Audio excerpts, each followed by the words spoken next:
Hello everyone. मैं प्रियतोष पर मैं आप लोगों को आगे आज बताने वाला हूँ। तो आगे जैसे कि हम लोग फ़ॉन्ट क्लिपबोर्ड कल पढ़े थे, तो आज अलाइनमेंट के बारे में बता रहा हूँ। ठीक है, अलाइनमेंट ग्रुप के बारे में। तो यहाँ पर आप लोग देख रहे हो कि कुछ कुछ सेंटेंसेस हम मैं यहाँ पर लिखा हूँ। ठीक है, कुछ सेंटेंस मैं यहाँ पर लिखा हूँ, कुछ वर्ड है। ठीक है, कुछ मैं वर्ड यहाँ पर लिखा हूँ।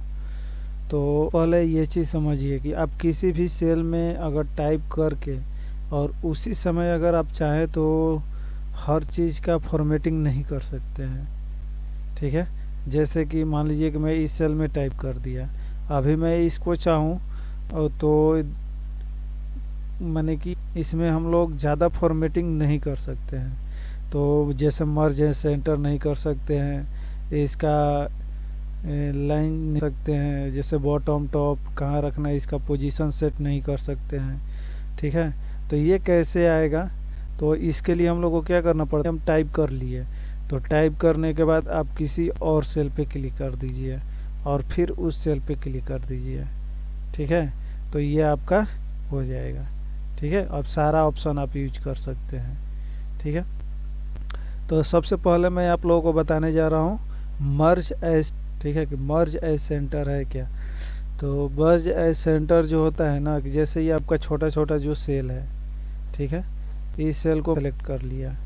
अब यहाँ तक सेलेक्ट करने के बाद मैं सोच रहा हूँ कि इसमें जो भी जितना भी लाइन है ये सब हट कर, छोटा बॉक्स है, ये सारे छोटे छोटे बॉक्स हट कर एक बड़ा बॉक्स बना दे। ठीक है, यानी कि ये छोटा छोटा सेल हट जाएगा और एक बड़ा बना देगा। ठीक है, तो यहाँ पर हम लोग मर्ज कर दिए तो देखिए ये आपका एक सेल हो गया यहाँ तक।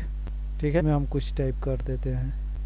ठीक है, अब टाइप करने के बाद अब ये जो चीज़ है ना, ये जो आप 3 यहाँ पर देख रहे हो और 3 यहाँ पर देख रहे हो, तो ये वर्ड का जो टेक्स्ट आप टाइप किए हो उस टेक्स्ट का पोजीशन सेट करने के लिए है। जैसे अभी हम लोग का किस पोजीशन में है, तो यहाँ पर देखिए आपको दिखा रहा है कि सेंटर बॉटम। ठीक है, सेंटर बॉटम। तो अभी मैं इसको कर दे रहा हूँ लेफ्ट मिडिल। ठीक है, तो देखिए लेफ्ट साइड और मिडिल में आ गया। ठीक है, उसी तरह से मैं कर दिया टॉप और इसको कर दिया राइट, तो देखो ये राइट में आ गया और ऊपर में है। ठीक है, तो इस तरह से आप पोजीशन सेट कर सकते हो टेक्स्ट का। ठीक है, इसके बाद आपका जैसे मैं इसको लेफ्ट में कर दिया और टॉप रहने देता हूँ, लेफ्ट टॉप। ठीक है, अब जैसे यहाँ पर आप इंक्रीज इंडेंट और डिक्रीज इंडेंट, जो आप जैसे कि वर्ड में क्लास किए तो देखे होगे इंडेंट और डिक्रीज इंडेंट है क्या। तो इंक्रीज इंडेंट में क्या होता है ना, कि जैसे कि अगर आप इसको इंक्रीज करोगे तो ये क्या होगा, लेफ्ट से आएगा, देखो। ठीक है, और जैसे ही आप डिक्रीज करोगे तो ये राइट से लेफ्ट की तरफ जाएगा। ठीक है, तो ये भी आपको वर्ड का पोजीशन सेट करने के लिए है। ठीक है, अब इसके बाद बात करते हैं ये ओरिएंटेशन। तो ओरिएंटेशन में क्या होता है ना, कि ये टेक्स्ट ओरिएंटेशन है, एक आपका पेज ओरिएंटेशन होता है। ठीक है, तो पेज ओरिएंटेशन बाद में बताऊंगा, जब जैसे मिलेगा वैसे मैं आप लोग को आगे ऑप्शन में बताऊंगा।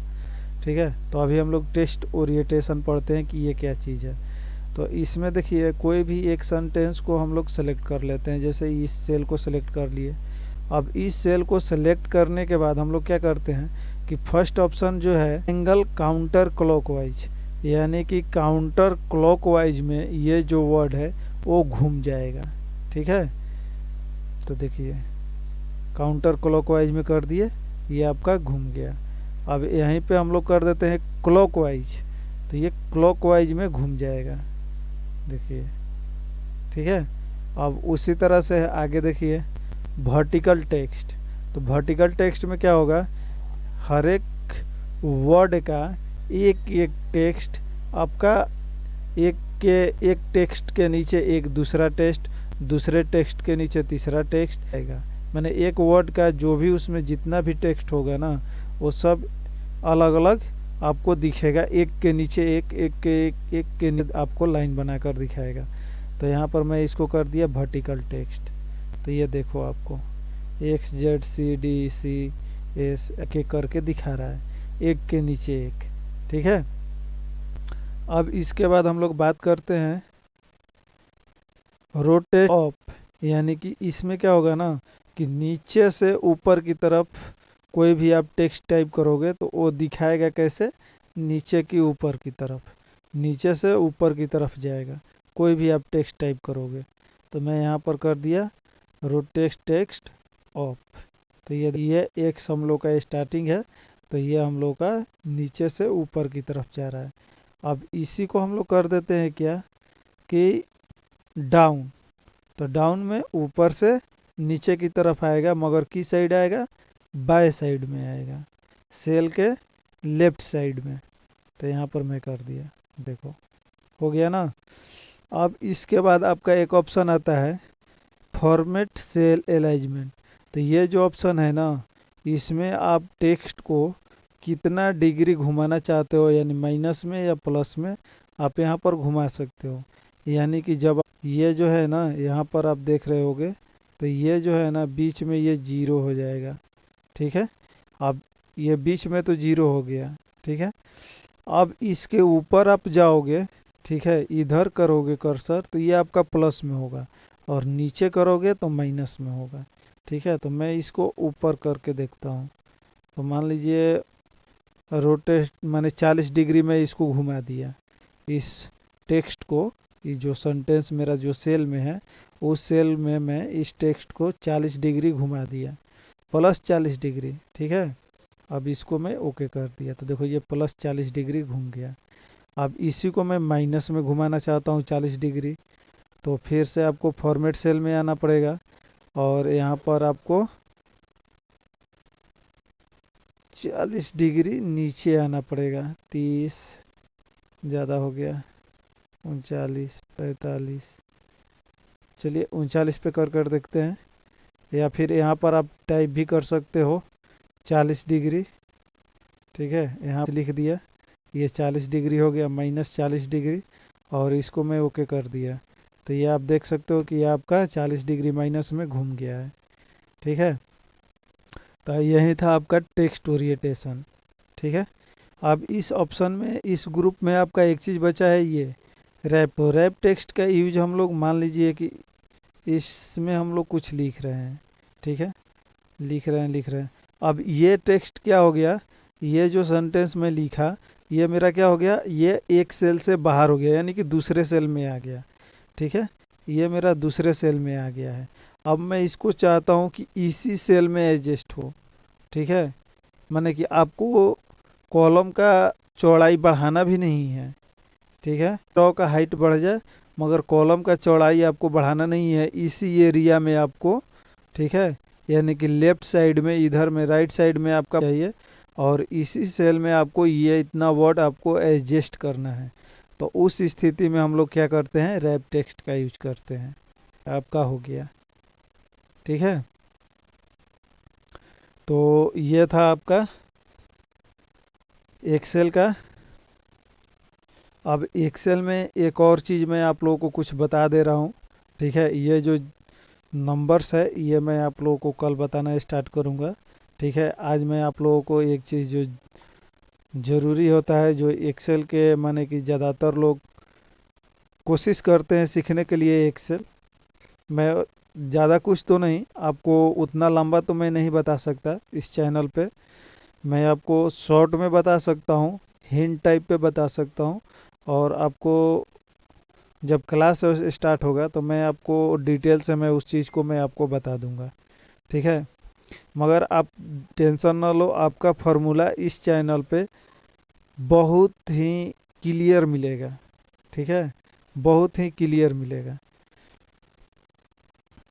तो वो चीज़ है डाटा एंट्री का। ठीक है, हर कोई चाहता है डाटा एंट्री करना, कि डाटा एंट्री हम लोग कैसे करें। ठीक है, तो डाटा एंट्री में कुछ होता नहीं है, बस एक्सेल में थोड़ा बहुत नॉलेज होना चाहिए। अभी आप लोगों को उतना नॉलेज नहीं है, फिर भी मैं आप लोगों को हिंट टाइप पे मैं बता दे रहा हूँ थोड़ा बहुत। तो डाटा एंट्री में आपको कुछ नहीं करना होता है, जैसा आपको रिपोर्ट मिलता है, मान लीजिए कि एक आदमी का डाटा बनाना है, ठीक है, तो डाटा एंट्री कई तरह का होता है, ठीक है। एक होता है, मान लीजिए कि किसी कंपनी का बना रहे हैं, तो उसका अब्सेंटी परजेंट ये सारा चीज़ बनाना पड़ता है। और एक होता है डाटा एंट्री की, एक डाटा तैयार करना पड़ता है कि बैंक में अगर आप हैं तो बैंक में आप किस तरह का डाटा तैयार करेंगे, ठीक है। अगर आपको नॉर्मली एक डाटा तैयार करना हो तो कैसे आप तैयार करोगे। तो मैं सिर्फ आपको एक नॉर्मल मैं चीज़ बता रहा हूँ कि आपको कैसे आप तैयार करोगे। तो फर्स्ट जो है ना, वो आपका है यहाँ पर फर्स्ट में आप क्या कर लो कि सीरियल नंबर डाल लो, S.NO, सीरियल नंबर पहले आप कर लो, ठीक है। सीरियल नंबर पहले आप कर लो।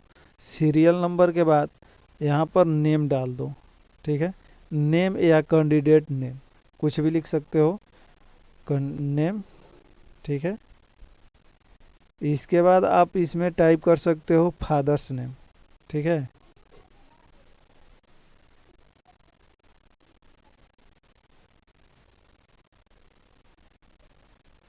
फादर्स नेम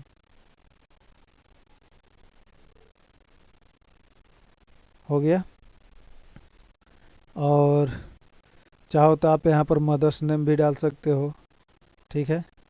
इसके बाद आप यहाँ पर आधार नंबर,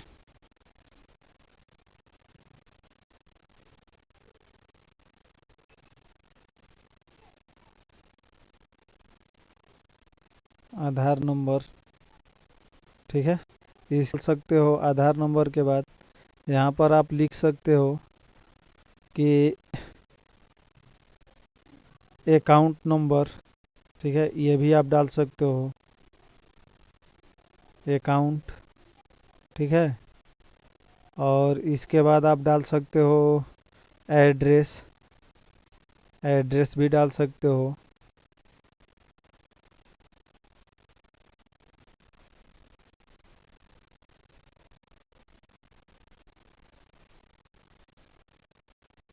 ठीक है। इसके बाद और कुछ कुछ माने कि जितना आपका लंबा जो भी चीज़ आपका है कंपनी के थ्रू बना रहे हो, तो इतना डिटेल डालने के बाद आप इधर पर परजेंट, इधर अब्सेंट वाइज डाल सकते हो, ठीक है। मैं आप लोगों को कम्प्लीटली एक डाटा बनाकर आपको सिर्फ दिखा दूंगा और उसमें थोड़ा बहुत एडिट कर मैं आपको दिखा दूंगा, ठीक है। उसका आप स्क्रीनशॉट ले लोगे और उस तरह का आप कोशिश करोगे डाटा बनाने के लिए, ठीक है। आपको इस पर कैलेंडर भी बनाकर मैं दिखा दूंगा कि कैलेंडर कैसे बनता है, ठीक है। तो ये हो गया एक तरह का नॉर्मल डाटा, ये हाई फाई डाटा नहीं है और नहीं ज़्यादा ये है कि आप सोचोगे। ये मैं सिर्फ आप लोग को एक नॉर्मल हिंट टाइप पे बताया, ठीक है। तो इस तरह से आप डाटा डाल सकते हो।